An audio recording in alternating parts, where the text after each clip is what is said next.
What is going on, guys? Judo Sloth here, and welcome to Elite Gaming versus One Hive. This is part of the Clash Cup Just 8, which is an invitational tournament between 4 different clans. So we have Elite Gaming, One Hive, and then in the other part of the bracket, we have Emphatic Elite and King Jeffrey. King Jeffrey taking the victory in the other side of the bracket, but who will win between Elite Gaming and One Hive? We're going to recap it here for you today. We have 5 hand-picked attacks. This first one is a Town Hall 10 v10 3-star. We're then going to show you a 99% Town Hall 10 attack, which was ever so close, and then a couple of hand-selected Town Hall 9s. If you find this one helpful, please make sure to leave a like and subscribe for more Clash of Clans. So as we get into this one, Jethro not messing around. He's really carved a path here into the middle with the bowlers, and the 2 Inferno Towers being quite close together meant that we were able to take them down rather quickly. Now the Queen is going to set a little bit of a path here, join on with the witches in the north, which works out quite nice instead of her walking forward and just kind of taking fire herself. And then we have a nice little kill squad down at the bottom here, which consists of the witches and the bowlers. Now that's always a great combination. The witches can stand back a little bit as they spawn them skeletons. They can shoot over the wall in order to hit the point defense, whilst the skeletons distract, and the bowlers as well obviously help. They're a little bit more of a heavy hitter, so they are going to take down quite a few of the point defense around the side of the base. Always nice when you have a little kill squad split off like that. And then we have the Queen at the north.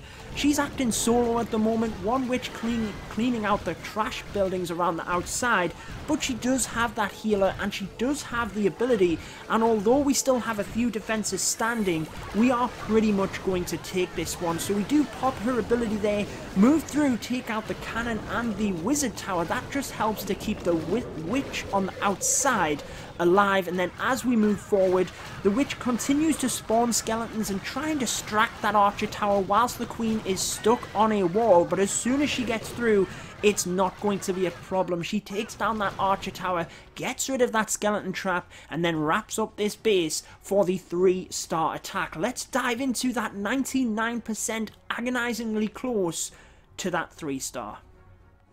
So here it is, guys. J-Mo got a 99% 2-star here. He actually got a 96% 2-star with his other attacks, so close to the 6-pack.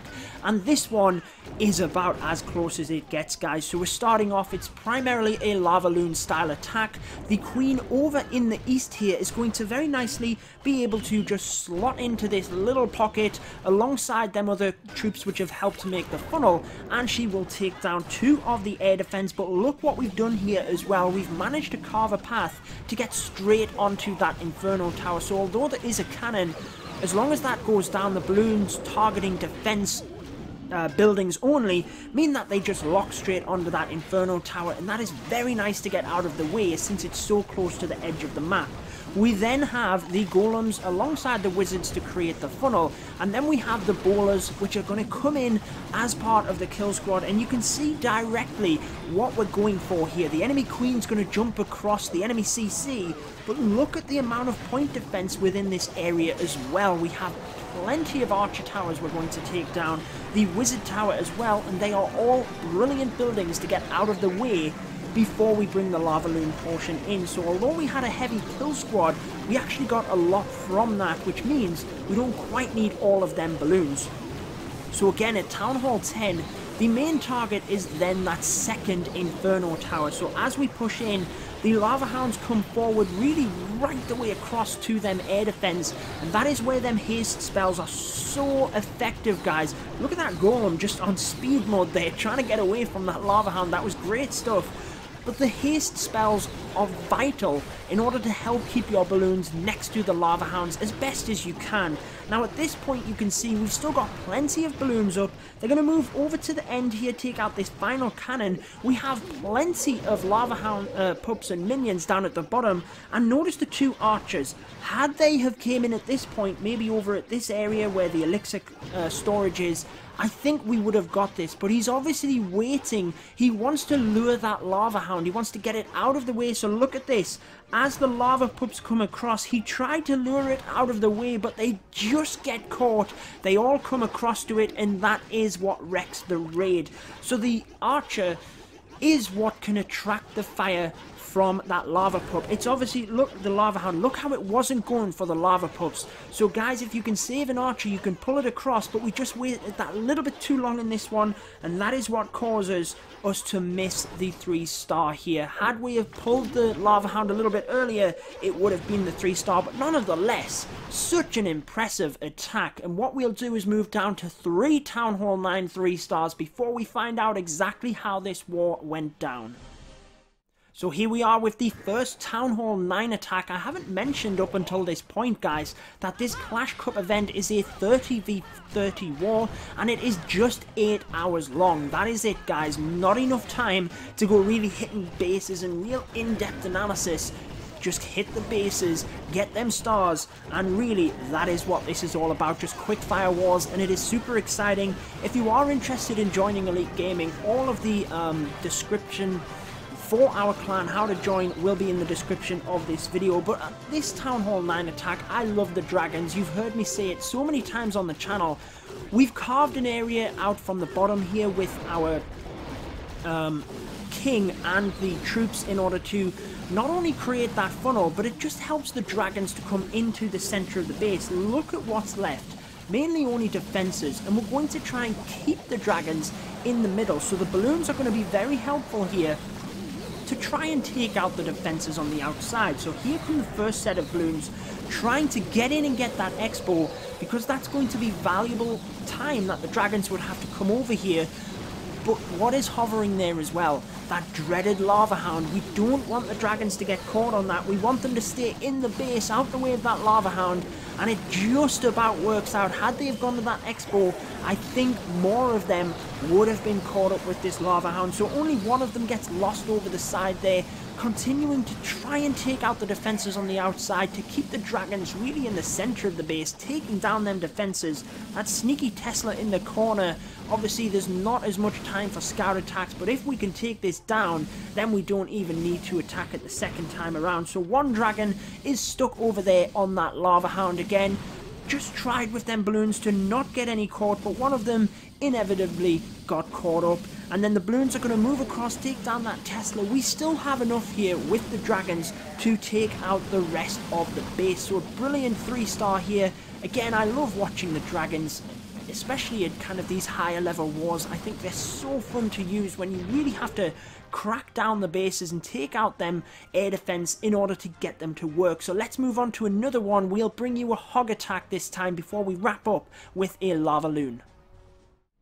So only one further down the board, Dirty Randy here, going to take out number 19, and this is just fantastic the way he sets this up. So coming in at the north with the queen charge, check out the 2 heroes up there.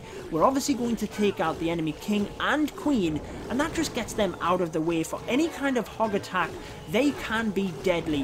One baby dragon is enough to just create the funnel on that left hand side, so one building is all it takes to send the queen where we want.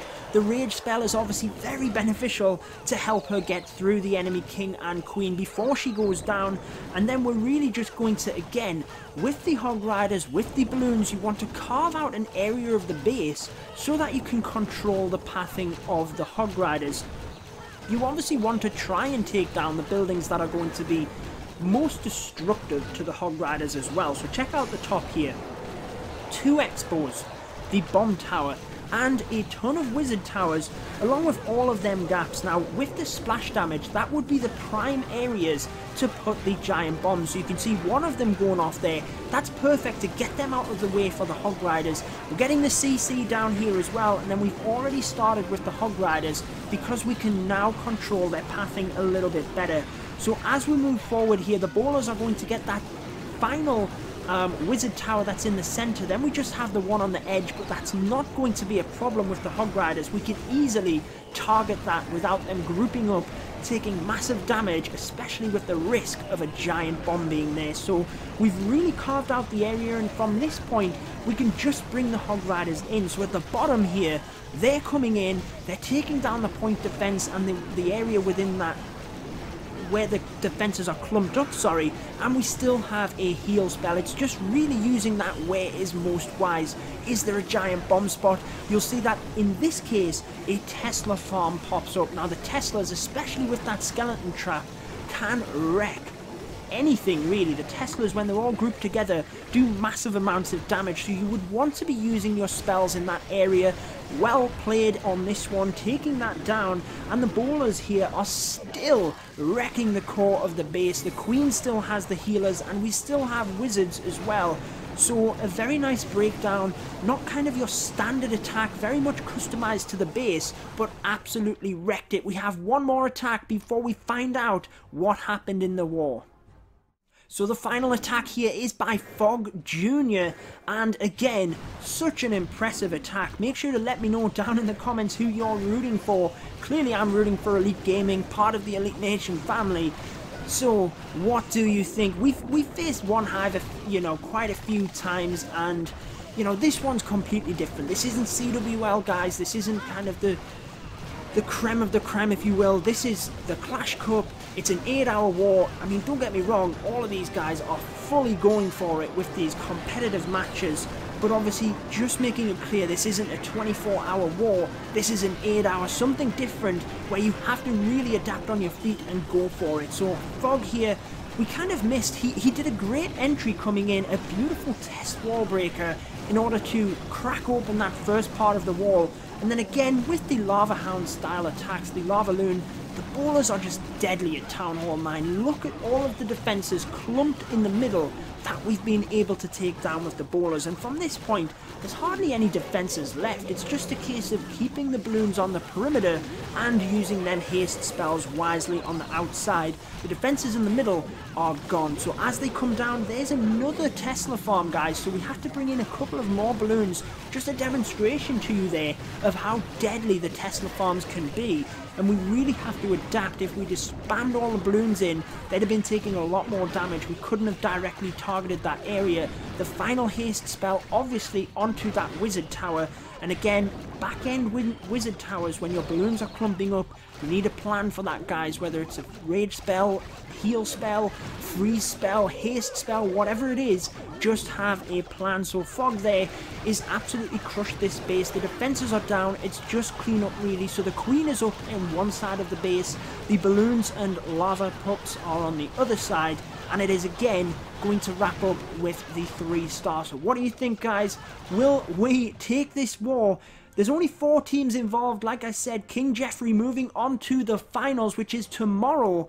And Elite Gaming did indeed take the victory, 83-80. So a fantastic war, 91 and 92% respectively. So it will be Elite Gaming versus King Jeffrey in the finals. Now actually, guys, that is taking place right now as I'm recording this, but I just haven't been able to keep up with these in terms of live.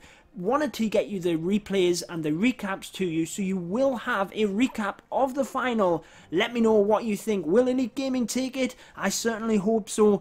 Gotta take my hats off to One Hive. They actually got a Town Hall 11 V11 3-star on us, so it was brilliant stuff, but we just did enough to clutch the war. So I hope you enjoyed that one, guys. Make sure to leave a like here for Elite Gaming. They are fantastic. If you do want to reply, all of the information is in the description. I've been your host, Judo Sloth. Make sure to subscribe for more Clash of Clans, and until next time, peace out, guys.